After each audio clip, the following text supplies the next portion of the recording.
বুঝতে না দিলেও আপসেটনেস ছিল, যার জন্য সোশ্যাল অনুষ্ঠানটাতেও ছিল না। আমাকে ফোন করেছিল যে বাবা, যে আফটার ফিউ ইয়ার্স আমিও বিয়ে করব। মা বলছে মা তো আবার একা হয়ে যাবে, মা একটা ডিসিশন নিচ্ছে, সে যদি ভালো থাকে ভালো, অবশ্যই থাকুক। তো সেটাই আর কি। ও মেনে নিতে পারে, মেনে নিতে পারে বাহ্যিক ও সবাইকে দেখিয়েছে মেনেছে, হয়তো বাই হার্ট মানতে পারেনি আর কি। গতকালই আপনারা জানেন রিঙ্কু মজুমদারের ছেলের রহস্য মৃত্যু হয়, আর এই নিয়ে তার অর্থাৎ সৃঞ্জয় দাশগুপ্তর বাবা তিনি যেমনটা বলছেন যে সৃঞ্জয়ের মৃত্যুর কারণ নিয়ে ধোঁয়াশা, এটি স্বাভাবিক মৃত্যু বলে মনে হয় না। মায়ের উপর অত্যন্ত নির্ভরশীল ছিল সৃঞ্জয়, মা বিয়ে করে চলে যাওয়ায় হতাশ হয়েছিল ছেলে, তবুও কাউকে কিছু বুঝতে দেয়নি সৃঞ্জয়। মন থেকে মায়ের বিয়েটা মেনে নিতে পারেনি, দাবি সৃঞ্জয় দাশগুপ্তর বাবার। এই যে দিলীপ বাবুর সঙ্গে সম্পর্কের পর কি ওর কি কিছু মানসিকভাবে কিছু আসলে অ্যাকচুয়াল আমার সাথে ছাড়ার পরে তো কমপ্লিট মায়ের উপর বেস করেছিল। এবার মাও বিয়ের পরে মা বিয়ে হয়ে চলে যাচ্ছে, এটা একটা মেন্টাল মানে ওর বুঝতে না দিলেও আপসেটনেস ছিল, যার জন্য সোশ্যাল অনুষ্ঠানটাতেও ছিল না। আমাকে ফোন করেছিল যে বাবা, যে আফটার ফিউ ইয়ার্স আমিও বিয়ে করব।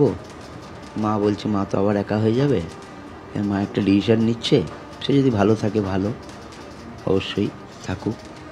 তো সেটাই আর কি। ও মেনে নিতে পারে, মেনে নিতে পারে বাহ্যিক ও সবাইকে দেখিয়েছে মেনেছে, হয়তো বাই হার্ট মানতে পারেনি আর কি। যে একদম অ্যালোন হয়ে গেলাম, বাবার কাছ থেকে চলে আসলাম, মাও চলে গেল, মানে গুরুত্বহীন হয়ে পড়েছিল ছেলেটা। আমি মৃত্যুর কারণটা ধোঁয়াশা আমার কাছে, নর্মাল ডেথ আমার মনে হয় না।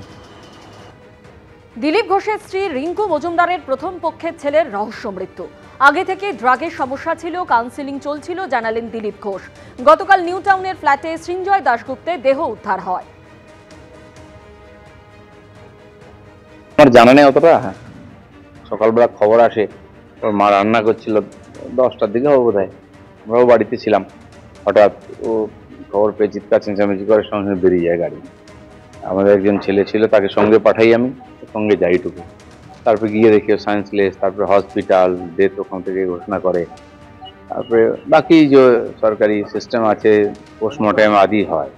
এখন যতক্ষণ না পোস্টমর্টেম রিপোর্ট ডিসক্লোজ হচ্ছে বা আমাদের কাছে আসছে, তখন তো বোঝা যাচ্ছে না কি হয়েছে না হয়েছে। প্রবলেমটার কথা বলা হচ্ছে ড্রাগ বা ইত্যাদি, এই প্রবলেম আগের থেকেই ছিল।